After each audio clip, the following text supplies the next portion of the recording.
Hello everyone, this is Marilia from Marcus Evans. Thank you all for joining today's webinar, Navigating the Trust Crisis. Why CX is a new bottom line in health insurance, brought to you in partnership with Merge. Before we begin, I would like to cover a few housekeeping items. As you can see at the bottom of your screen are multiple application widgets that you can use. All the widgets are resizable and movable, so please feel free to move them around. If you have any questions during the webinar, you can submit it to the Q&A widget. We'll try to answer as many questions as possible. However, if we run out of time, we'll make sure to answer to you by email.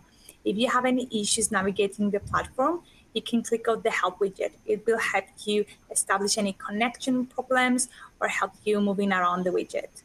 Also, please note that once the webinar is delivered, you can also watch it on demand in the next 2 hours, and you will receive a link from the platform showcase you the URL link. You can also find great resources of the resource list, and please stay in tune because at the end we will also have a survey. It's from Marcus Evans to know what would you like to know more. At this point, however, I wanted to proceed with some introductions.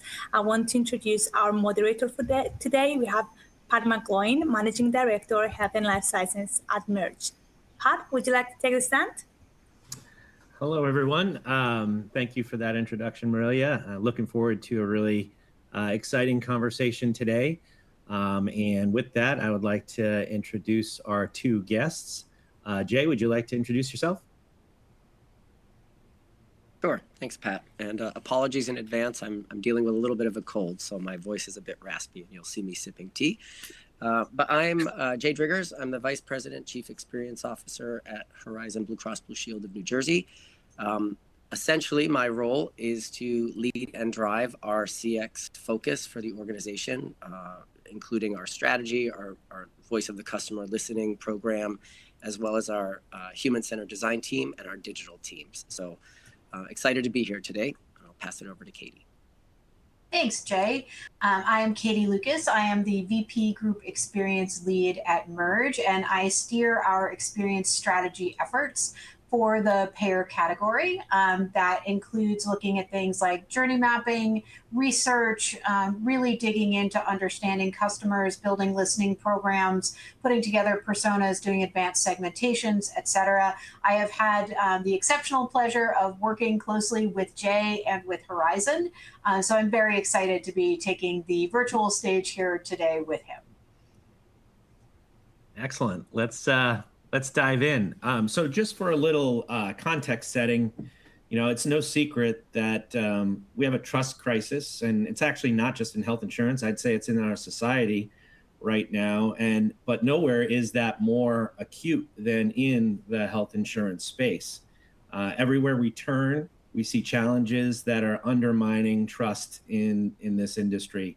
We're all well aware of some of the highly publicized events and PR crises, the constant uncertainty around policy changes and kind of daily front page chaos that we're seeing, and then costs going up while benefits shrink. This is all leading, the end consumer to feel that, they're not feeling valued.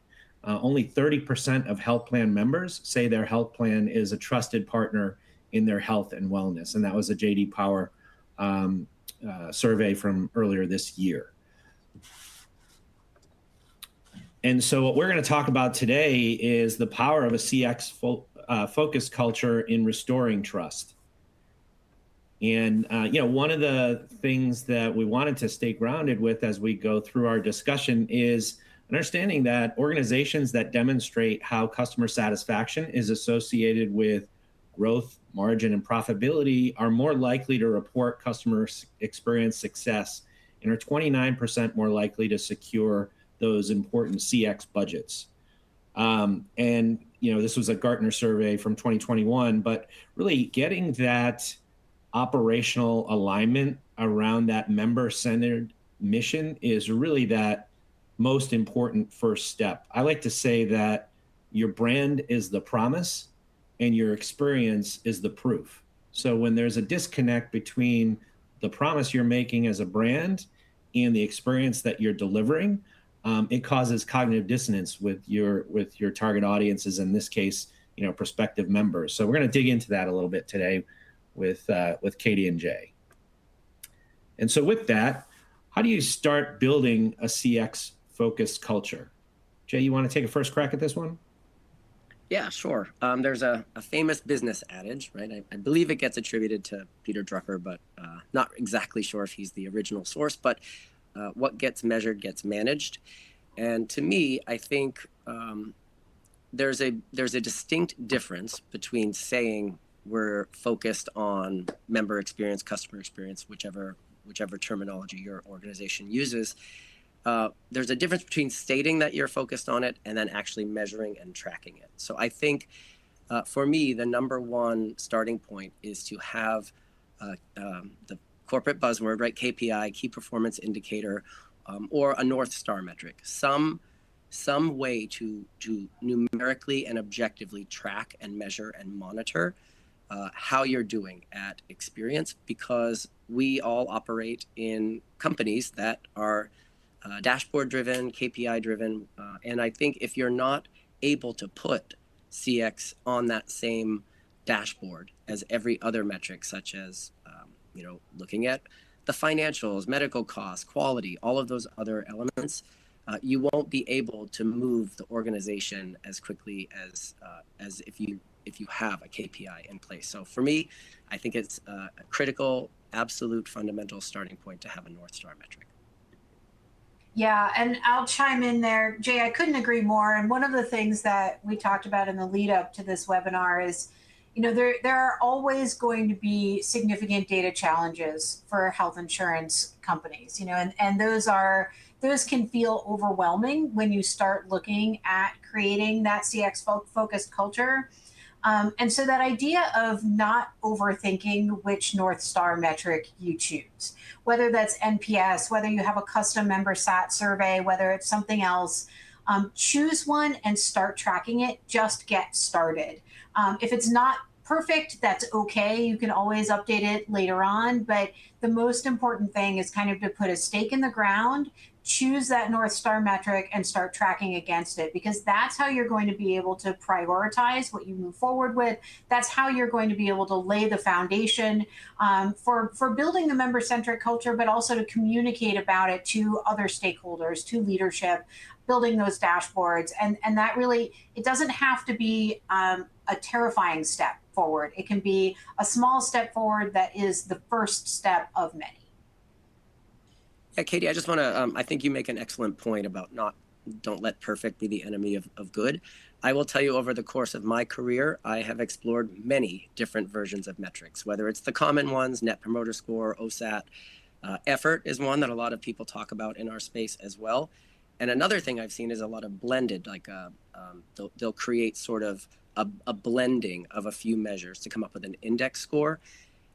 Based on my personal experience looking at all of this, the numbers may be different depending on what metric you're choosing and how it's calculated, but they tend to move in a pattern together.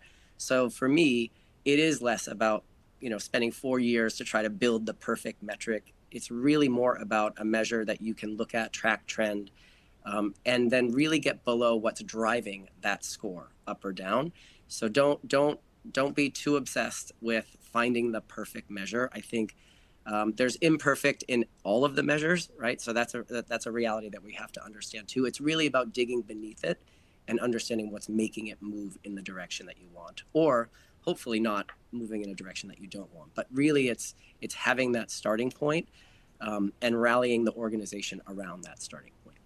Exactly. Yeah. The metric is the symptom, right? You need to figure out the cause, and the metric, by starting to measure, by starting to build that data-centric culture, you can actually start to get at those root causes and understand where you need to shift your member experience in order to make the numbers go in the direction you want. So true. So true. Getting to those drivers is absolutely critical. And I think that's a great transition to our next question is, how to choose and prioritize those CX opportunities, where to focus our energy, where to focus our limited resources. We don't live in a world where there are unlimited resources, so we have to be very choiceful and intentional about where we're putting our efforts to really move that needle that we've all aligned to as an organization. And so Jay, do you want to take a first crack at this one in terms of how do you at Horizon, how are you kind of choosing how you're prioritizing those opportunities? Yeah, for sure. Honestly, everything is data driven, right? There's an interesting nuance around CX that doesn't always present itself in other, sort of financial metrics and other elements, and that is perception and emotion, right? The way you perceive your experience, it's not always black and white. And so I think looking to data to help figure out and objectively tell the organization where the pain points are, what things matter more to drive whether it's satisfaction, NPS, as we've already discussed. The metric is less important, but what mathematically, even I'll say, drives that score up or down. So you want the ability to look at data and let the data help you determine where the biggest opportunities are. It's not only data. I do have to say things like journey maps and other areas to help you see that end-to-end journey, and then maybe look to what data you have across each of those touch points that says, are we doing okay at this part of the journey? Are we doing not so okay at this other part of the journey? But combining all that data and creating a framework that allows you to, one, define what the end-to-end experience really is. It's not just customer service. It's not just your digital tools, right? Or your claims experience, claims touch points. It's all of it added together. So what you want to be able to do is in unison with this North Star metric, dig below it, and then you can use things like regression modeling. You can use, if you have various touch point data, right? Like maybe you measure your digital experience, maybe you measure your customer service experience. You can pull all of those things together and make an objective data-based argument, I'll say, for why these areas need to be focused on first. The risk of not doing that is CX is very easy for everyone to say, oh, this touches the member experience, right? So we have to go fix this. Or there's a shiny new object that we're seeing happening out in the industry. We need to go chase that. I think you really want to stay true to the data that your customers, your members are telling you, and let that guide you. And the last comment I'll make about this is I often am quoted saying, don't shoot the messenger, right? It's not me saying this is what I want us to do for member experience. It's our members are telling us what they want us to do. So I'm presenting that to us as an organization to say, if we want to, improve this experience, these are the points that we have to prioritize and focus on. And it's an iterative, it's never ending, right? There's always going to be more that we can do, but you want to make sure you're shining the light on the biggest areas that need attention first. Yep. Yeah, I couldn't agree more with everything you just said. I'm going to tap on a couple of things. One is the idea of a framework of data, that it's not just your North Star metric. It's not just your Google Analytics. It's not any one of those things. It really is. And again, I know this can feel overwhelming, at the beginning when you're starting to build this kind of culture and starting to build this kind of program.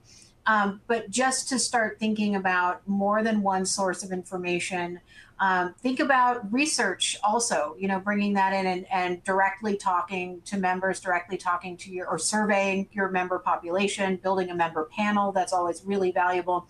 And also to take into consideration some of those business objectives and business metrics as well. And that can also really help with leadership buy-in and help you get some of those quick wins. And as an example, say that all of your members are not all of your members, but you have too many members calling your support line when they want to file a claim.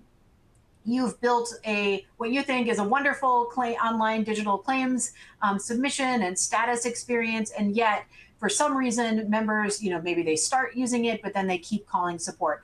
That's a clue that something is wrong with the experience. There's a friction point, there's something confusing, the members aren't getting what they need out of that digital experience, or maybe you're just not promoting it enough. It could be any one of a number of factors.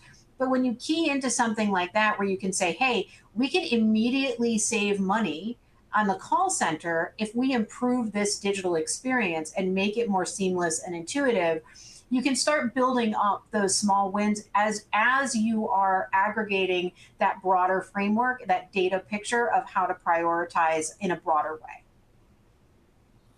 So true, so true. And I think, I think that's why I love the comment about the importance of journeys and understanding the journey, because there are so many signals that we're getting from all the data that we're able to collect today. But, being able to separate the signal from the noise is really key to getting to the bottom of, what might be driving those behaviors that you're looking to nudge in one direction or the other. So having a good anchoring around what that ideal journey could look like and what those key moments in that journey are, so that you can pay attention and address the right signals, either amplify those that are working as you said, or uncover or unearth or figure out those that aren't working in the ideal way. So really, really good points from both of you there. So with that, Katie, maybe you want to take a first crack at this one. What kind of CX program do we need? I think where you just left off, and we worked together, Pat, but I promise we didn't set that one up.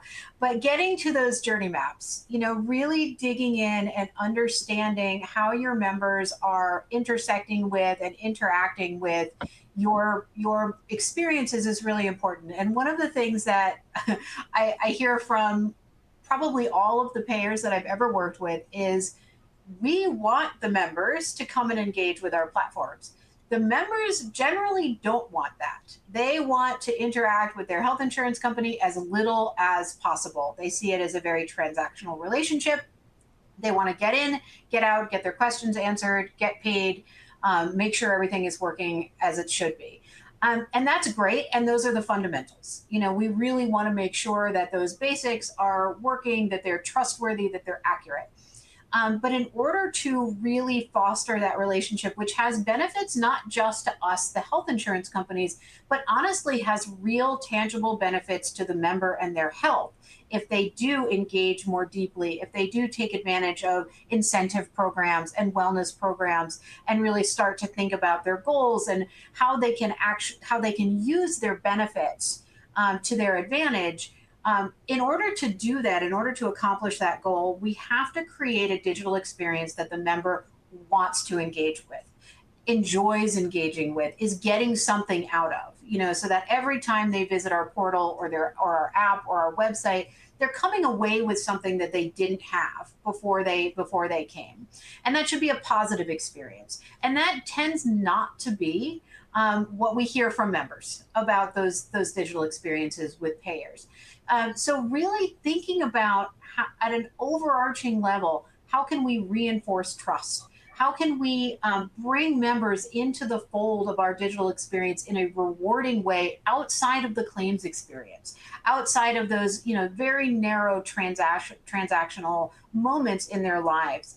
And that really is a sort of holistic view that I would challenge all of us to start with that premise, rather than like, okay, how do we zoom in on this narrow feature and fix it? Yes, you have to fix the narrow features, but start with that broader, empathetic view of the member and how we can help them and support them through their entire journey.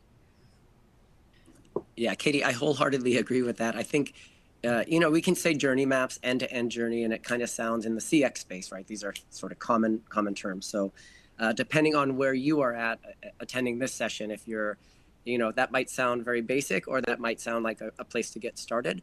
But I think it really is worth reinforcing, because we are guilty, those of us who work in the industry, right? We become guilty of learning the industry, learning the lingo, learning how the processes work. And it's complex, right? I don't think I'm stating any hidden secrets here. It's a very complicated industry. But what we often forget to do, like we take off our member hat, our consumer hat when we go to work, and we forget to put that hat back on sometimes. And I think that for me is kind of a simpler or maybe more fun way to describe exactly what you were saying, Katie. It's this, let's bring this empathy. What would we want from this experience?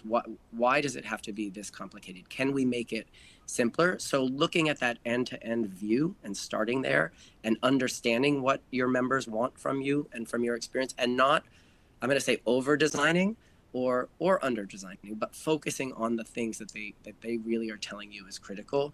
These tools allow you to put that in focus, to create a picture, right? So you don't lose the forest for the trees, because it is easy to fix the widget, the one thing that has to get fixed. And by the way, that's probably somebody's actual job, right? To fix that one thing. I think what we're trying to communicate is the orchestration of all of those things, how it ladders up, and how you see the full journey, and keeping in mind what the members are actually trying to achieve when they interact with you, what it is that they expect from you as their insurer. So if you just focus on, this touch point or that part of the experience, that's important, but you still need the way to orchestrate it across all of it and track and manage that. And that will also help you with the prioritization elements that we were talking about a moment ago. Excellent. I do just want to add one other comment, if I can, on this particular topic. This is a really tricky question, because what kind of CX program do you need? I think the answer is the one that none of us like to receive on something like this. It depends, right? It depends on where you're at. It depends on your organization. If you're just getting started, if you're more mature, right? We could take this into a different set of recommendations. But I think ultimately the shorthand answer here is the program that you build needs to fit where you're at, and it needs to fit your organizational culture. So there is no one perfect solution really to anything, I think, right? But in this case, it's really about where are you, and do you need to get started, or are you moving and you need to kind of advance it? I think that's really where the answer to this question lies. But I ultimately think what's even more important than where you're at is understanding your company culture, because you can't just copy and paste a program that I have or some other health insurer has, and it won't necessarily automatically work in yours. You can certainly take pieces of all of those things, but I think it's really looking at your organization and seeing where you are, what your culture is like, and then how would CX fit into that place and time. Agree completely. And one more, I know we got to keep moving, but one more quick note on that is, while you're looking at your organization and your specific unique company, it's also really important to think about how you can connect your departments. A lot of organizations, a lot of health insurance companies are very siloed, and we see that show up in the experience. When the payer is siloed, the end user kind of has a siloed experience. So the more you can integrate, cross-pollinate, build cross-functional teams, the more you can connect those different departments together, the stronger your CX program will be. Yeah, so true. A lot of times I say, organizations evolve and are built really about those functional silos being really good at their specific function, whether it's, finance or customer service or marketing or sales and brokerage.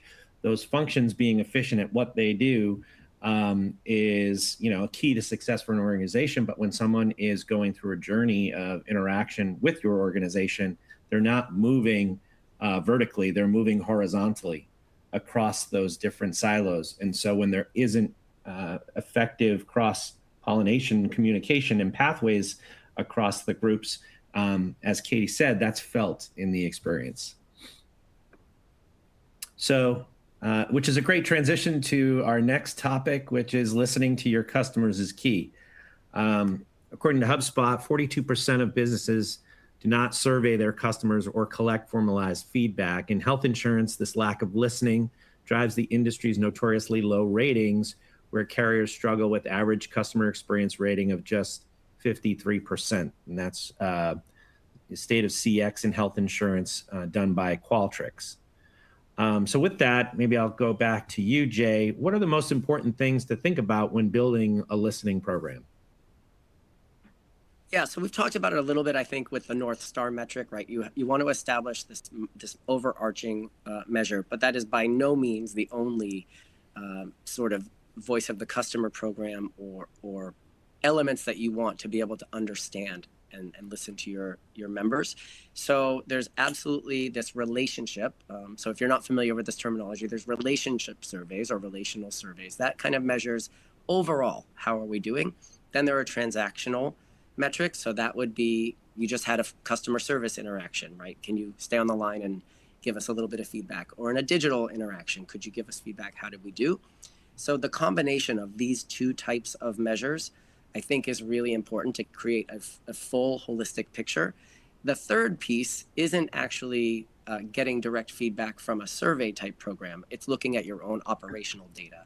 So marrying the perception of the relationship data, the perception of the transactional data with actual transactional and operational data is where you can start to create a very fulsome picture. So you'll never get from operational data how someone feels. The survey data will give you that, but you're never going to get the full population with a survey, right? So it's the art of marrying these pieces together. And it can look different in every organization, but I think some level of relationship tracking, transactional tracking, and then operational tracking. Absolutely. And I'll add to that pretty much every organization with a call center is sitting on a gold mine of customer data. Particularly now that we have AI tools that can make synthesis of verbatims and sentiment analysis of those inputs so much faster. So, 5 years ago, doing a customer listening program in a call center was extremely onerous. Collecting all of that information, all of that qualitative input, analyzing it, that was just an enormous piece of work. Today, you can have a live customer listening dashboard that is looking at all of the calls that are coming in as they're coming in, synthesizing that, producing sentiment analyses, and really giving you almost a real-time picture of where are the pain points, where are the friction points, what are people calling in most about, what are they having the most questions about. And so I really strongly encourage everybody to think about how you can make best use of that data, because your customers are telling you a lot if you're actually paying attention and listening to what they're saying. 100%.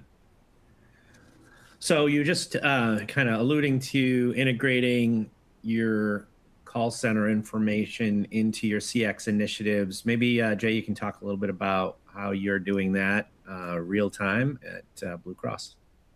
Yeah, so there's been a huge evolution, I'll say, or development and progress around what used to be traditional surveys, right? They're not, in my own career, it was paper surveys that were mailed out. And then we moved to email based and other or phone call based. And I think today, as Katie was mentioning, right, things like AI allow you to just take unstructured feedback and synthesize it so much faster. If anyone in this webinar is a traditional market researcher or is used to pay someone to code open ends, right, and try to create a quantitative view of it, I just think about that like now. It's amazing. In minutes, you can get all of this synthesized thematically. Super powerful stuff. So what I would say is you don't have to have a perfect one piece of software that integrates everything all together at once. You can piecemeal it, I'll say. It's great if you have the ability to have one really sophisticated platform that takes all of this data and can synthesize it, but you actually don't need that to do a pretty good chunk of the work to piece all this data together. What I would say is you need to have access to all the different data points. And I would go back to that journey map commentary from earlier. If you can take, here's what we're doing well in these areas, or here's what we're not doing well, and you can piece it all together, that will at least give you a fulsome picture. It's not going to be the most sophisticated, advanced analytical version of it, but you can still make good progress there. So again, depending on where your organization is at with these capabilities, I think the key for me is to make sure you're looking at those pieces of data together. Yep. I agree. And I want to add a couple of things. One is that the call center and the digital experience are, to a member, two sides of the same coin. They're both ways that they contact and reach out to and communicate with their health insurance company. To us, they're entirely different operational departments. We have call center on one side and we have member experience on the other. And they feel very different. They have different leaders. They have different metrics. Connecting those two as much as possible will help make that feel more seamless to the user. And the other thing I wanted to point out is, Jay, when we were talking about this earlier, you had a really good point, which is that if you do simplify, if you get more people using the digital experience, you may have fewer people calling into the support center. They may have more complex issues. So your the disposition and the nature of your support calls may change. And you need to take that into consideration. You know, it's not just a question of solving these problems and the members go away. It's the members are still there, but they have more challenging problems. Excellent. So let's talk about how we might start to, and you just kind of alluded to a little bit of it, Katie, in terms of, you know, simplifying the experience that matters by, you know, combining some or looking at the way your members are experiencing the brand, whether it be through the call center or your digital touch points. We'll start with another quote here. Plan members who utilize simplified digital self-service tools to estimate their out-of-pocket costs report substantially higher satisfaction, 86 points higher than members who passively wait for the bill to arrive, 41 points higher than those who call their provider, and 22 points higher than members who have to call the insurer's contact center. So with that, and maybe Katie, you can kind of take this one. How do you know where to start in simplifying the customer journey? Honestly, my answer to this is almost anywhere. Just start simplifying the customer journey. You know, I have done so much primary, secondary research, looking at analytics, looking at data, and what comes back over and over and over again, what we hear every single time is, I don't know what an EOB is. You know, I don't know what coinsurance is. Why are you using all of this jargon? Why are you talking to me like I have a degree in health insurance? Our members, and I also hear a lot about, let's educate the member. We're gonna teach the member how to use their benefits. The member does not want to be educated in health insurance. They just want to get in, they want to use the platform, use the experience, and they want to get out. If we can meet their goals and help them be healthier along the way, so much the better. But plain language, thinking about visuals, thinking about different ways of learning, different types of people. So, you know, the same information provided as a video, as an infographic, as an FAQ, making sure that, you know, AI chatbots are simple and easy to use and aren't roadblocks, you know, rather than support. So really across the board, and I'm sure we all have, you know, what, if there's not anybody on this watching this that doesn't have one thing that really sticks in their mind, like, ooh, that experience is really tough for members, start there. You know, we all know what those kind of worst offenders are, but really think about the language that you're using. Think about, you know, explaining it to a 6th grader rather than explaining it to someone that you work with. Yeah, I will admit this is a challenge for our industry. Some terminology is mandated and regulated, and we would love to simplify some of that. In other cases, we can use the words differently. And I'll just give you an example that was one that was a pet peeve of mine when I first got into this work in our space. We, as an industry, insurance companies like to use the word adjudicate. But to most people, that word doesn't really mean, like, it's not really a common word that we're used to hearing outside of certain industries. So why can't we say process your claim, right? Like, we're processing your claim, not your claim has been adjudicated, or whatever the examples might be. So there are powerful things that exist in our industry culture that we can and should look to change. Other pieces of it that will be like the word, you know, deductible might be a required word. You can't not use that word because there's DOBI requirements and things of that nature.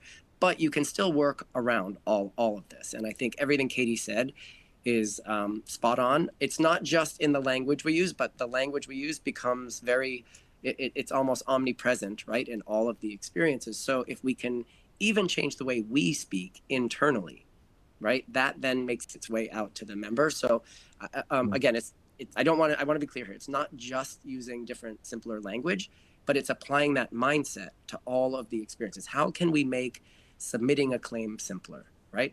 And our industry over time, I think, has been a little bit guilty of putting the process in place where it's done when it can be achieved, right? So if you needed to submit a claim, and I'm going to use a fun old example, but you had to go to a dot matrix printer, print it out, and then fax it in or mail it in or whatever those cases are, right? Technology has evolved. We need to evolve with it. So how can we make submitting that claim easier or getting access to that information easier for the end user, not for us, the company, but take it all the way through so that you ask that question, did we make this as simple as possible for the member? And it sounds very basic and very simple, and it is, but it's very powerful. If you can get your organization to ask that question when they're designing all of the operational ins and outs of the day-to-day business, it can start to make a big impact on simplifying across the board. It's so true, and I think you both brought up great points there. Where, we often talk about writing our communications for a 6th grade reading level, or many of the people who work in this space have been in healthcare because it's so complex. Have been in the healthcare space for a long time, and it's usually over that time that you really understand and learn how to navigate. But another important point to add to that is health literacy. So you can be, someone who's well educated, but still not fully educated on how to navigate your healthcare. And oftentimes that's even overlooked. So, an important lens to just add to all of this is just an understanding that everyone's health literacy is not at the same level, and especially not at the same level of those who are working inside the organization. Mm-hmm. So, Jay, I'll go back to you on this one. What are you focusing on when you think about the basics? Yeah, I think this is a really important part of our discussion today. So, as Katie mentioned, right, I agree wholeheartedly. Things like educate the member, or these types of things puts work on the member, and I think it's our job to distill it down and make it as simple or spoon-feed it, whatever terminology you want to think about in our day-to-day work here. But the basics is really the thing that I think we sometimes lose sight of. Members, and Katie, I think you alluded to this at the beginning of this discussion, their expectations of us are not, they don't want to engage every day, right? They kind of want us to be operating sort of in the background, right? It's there when I need it, but I'm not going to be waking up every day thinking I want to log into my health insurer's mobile app, right? As an example. But when I do need to log in and get, a question answered or get a piece of information, it needs to work simply. So I think obviously the claims process, like things like finding a doctor, there are very common, frequent touch points that a member will interact with. If you have health issues and you're on a lot of medications, you're interacting with your pharmacy experience quite a bit, right? So it's going to vary by the type of member that you have. But I think, again, that journey map that helps you map out those key touch points and track and look at where are these areas that were kind of falling short from a member expectation is where I would go, and I would recommend that you go. Look at those very fundamental things that they expect from us. And there's based on all the work I've done in this industry, there's a handful of basics, right? It's not a list of 50 things. It's kind of a set of core expectations. Now, underneath that, there could be 100 different variations of each of those, right? A claim, it's not just one type of claim. There's all kinds of, claim codes and things of that nature. So I'm making it sound a lot easier than it is, but you don't have to focus on 50 different touch points. There's really a handful that I would say are the basics. Yeah, I don't have too much to add there, Jay. The only thing I would add is accuracy and trustworthy data. So when you have an experience, even if it's the most beautifully designed, intuitive, frictionless experience for a member, if the information that the member is getting from that experience is not trustworthy, is not accurate, it undermines the experience completely. And if they experience that, they may never return. And you will also push them to call support rather than using that digital experience. So the basics is absolutely about how we're communicating, the language that we're using, the way we're designing our experiences. However, it's also about the data, the accuracy, the trustworthiness of the experiences. Excellent. All right. Well, Let's move into kind of how do we get this all, bought into by the organization so we can make some of these important improvements. And that really starts with the ROI of integrated CX. Fewer than half of captive customers trust their health insurer, and only about 1/3 of them consider their health insurer's brand differentiated or are willing to forgive it if it makes a mistake. So how do you find what ROI metrics are most important? Jay, how did you do that at Horizon? Yeah, so I'm going to be very candid here and say this is one of the hardest elements of building a focus of CX for any organization, because it feels a little bit fuzzier and softer than other types of metrics. So to calculate a financial ROI on experience, it's not exactly the same as calculating an ROI that, if we invest X dollars, how much did we save?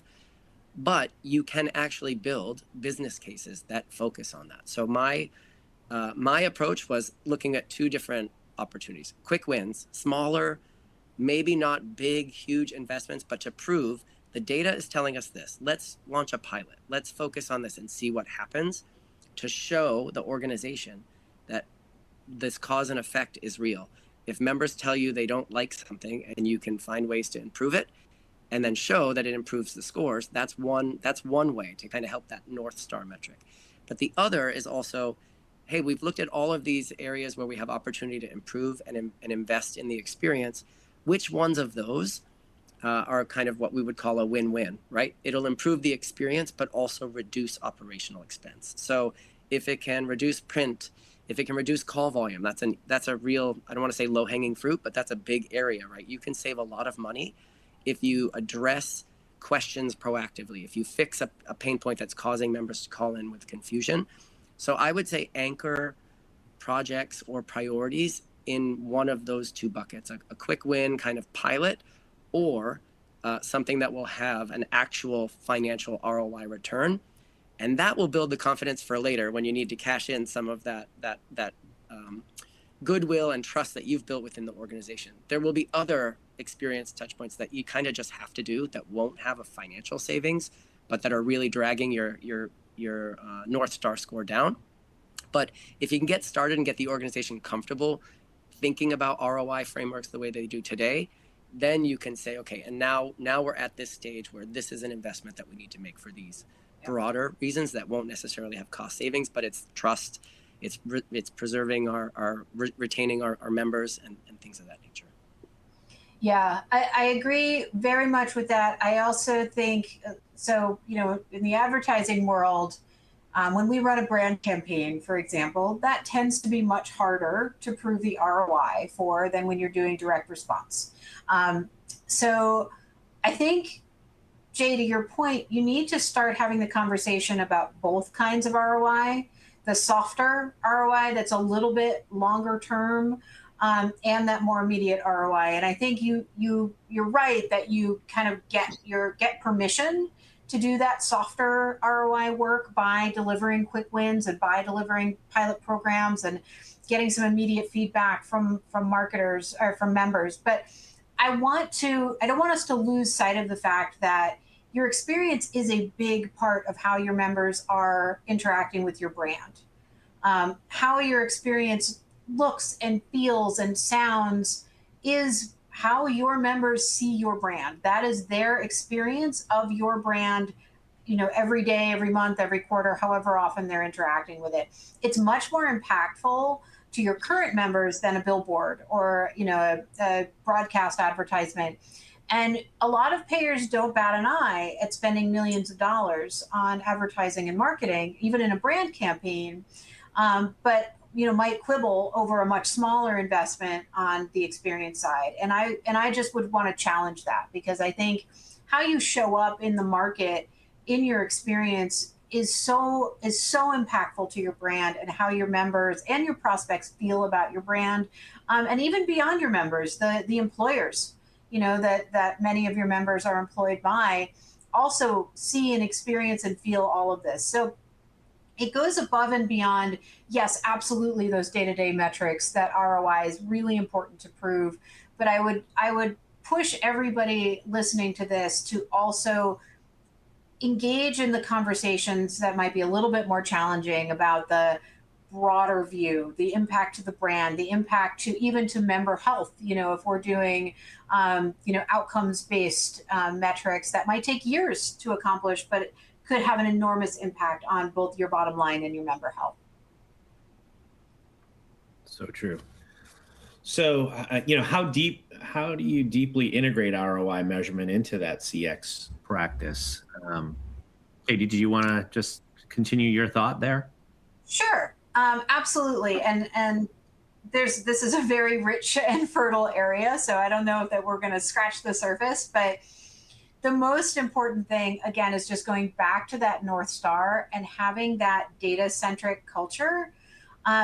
Really thinking about member satisfaction, really thinking about, I'm using the word NPS, it doesn't have to be an NPS score, whatever that metric is, starting your meetings by looking at that, involving all of the teams in understanding this data, understanding these metrics. It shouldn't just be the digital team or the member experience team that's thinking about these metrics, that's wondering how we can connect members better with our digital experience. It should be something that suffuses the culture. And to do that, you need to have those kind of live views. You need to have available dashboards. You need to have a really accessible data culture. And that is also really important, because if only the member experience team is thinking about this, it doesn't become a data-centric culture, it becomes a data-centric team. And those really aren't the same thing. Yeah, Katie, and just building off of that, I think you can have a team that's focused on tracking this, right? Trending it. It's their job to then, right, sort of democratize it and get it out to everyone. But I would build on that even a little bit further and say, as your organization matures, so again, depending on where you're at in this journey, the maturity factor matters a lot here. Because if you're just starting to talk about this, okay, build the North Star metrics, start having some of those conversations. If you can successfully start to get some of these quick wins or show the traction and get leadership support to make experience as important, or at least a piece of the story along with all the other corporate metrics, one more advanced step after that is to tie it to goals and or compensations. So if you have a bonus target, right, that has a member experience component, at that point, the ROI conversation honestly becomes a little bit simpler, because now the organization is incentivized to achieve experience goals, just like they're incentivized to achieve cost savings or quality goals or whatever they may be for your organization. So it takes a while to get to that mature point, but once you're there, it then makes proving the ROI a little bit easier. So it's kind of a twisted explanation of answering how we build in ROI, because you're almost saying, well, we all have to do this. We've agreed we're going to do this as an organization. Does the financial investment piece, does it need to have a financial return? Can it just help us improve our position against the goals that we've set for experience? So it's about maturing that process. And if you can get to that place where it ties to people's compensation or performance goals or whatever it might be, it doesn't always have to be compensation, you're going to get further faster, because it is not one team's job to lead experience. It's really, if you think about it, every employee in the company touches the experience, whether directly or indirectly. So you kind of want to bring the organization to that place. And I'll just share a quick anecdote. I used to get congratulated if we did well. Like I would get leadership reaching out to me saying, great job on that. And my response back was always, it's not my job. It's the whole company did this, right? Because that's an example of, Katie, what you were saying, where, oh, it's this team that drives that. You want the organization thinking we all did this together. And that's where the goals or the bonus targets or whatever it might be for your organization can really help bring that to life for everyone. You brought us some great points there, Jay. Like, especially as it relates to the maturity curve. We use that maturity curve a lot when first engaging either with new clients or clients who are, embarking on this journey for the first time in a more organized way, and understanding where you are in that maturity curve and what needs to be true in order to be able to deliver the level of CX engagement that you're shooting for, there are a number of cross-functional dependencies that need to be true in order for you to be able to deliver at this phase of the maturity curve. And that only, as you mentioned earlier, it's a never-ending process that only gets more and more sophisticated and more seamless over time. But knowing where you are and what is needed in order to deliver on that first level in the mall map, so to speak, that's a really key point to getting the organization rallied around, where that roadmap is headed. So some really good points there. Is ROI the only thing that pushes your initiatives forward? And I think, Jay, you just mentioned another important factor with, incorporating that into folks' goals, so that everyone is kind of individually and departmentally aligned toward that CX culture. Anything else that you'd want to emphasize here? I think we already sort of spoke to this a little bit. What I was saying, there will be these times, right, where you need to say, there isn't the financial return in this investment. It's what we need to do as an organization to either meet these goals, or we've chosen to be in this business and it's a cost of doing business, right? So there's certain examples that they just make sense. It's common sense. It's logic.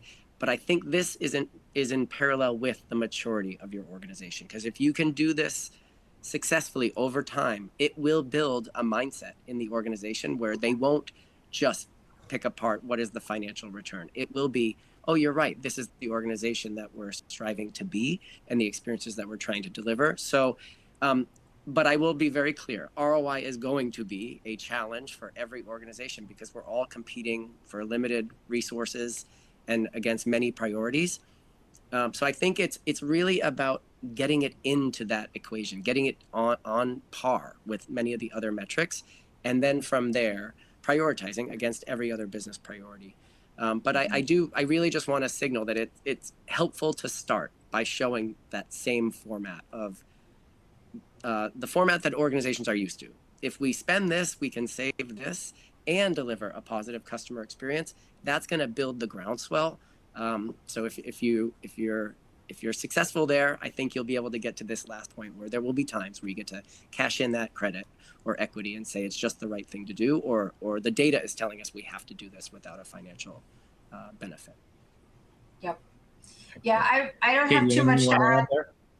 Yeah. I don't have too much to add there, but I would just say, I'm going to go back to earlier where Jay was talking about the "it depends" answer. Consider the DNA of your organization. Consider the purpose of your organization and its mission, and make sure that even if it's not a hard ROI number, that you're showing up in the places where that mission is most felt, is most tactile. So I think that's just really something to consider from a bigger picture standpoint, because if everything is ROI, we have digital experiences, we have websites, and part of the reason that we have them is not just to make money. Part of the reason we have them is to serve the member, to uphold what we're there to do, to make sure that we're there for our members when they need us the most.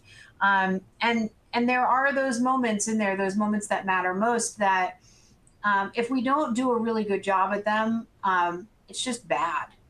Even if there's not necessarily a big red number associated with that, it's just a bad idea. So, make sure you're considering good ideas and the impact of feelings and emotions and mental states on your members, as well as, of course, the numbers, of course, the equations. Those are always going to be, championing us into more and better CX experiences down the line. That's great stuff. All right, so with the last couple minutes we have before wrapping things up, I did want to open it up to a couple questions from the audience. So first one is, where is it? Let me just find it. If you, Jay, if you had to choose one metric as the strongest indicator of future member retention, what would it be and why? Ooh, one metric. I spoke earlier about a bunch of these different metrics, right? They kind of trend in the same order.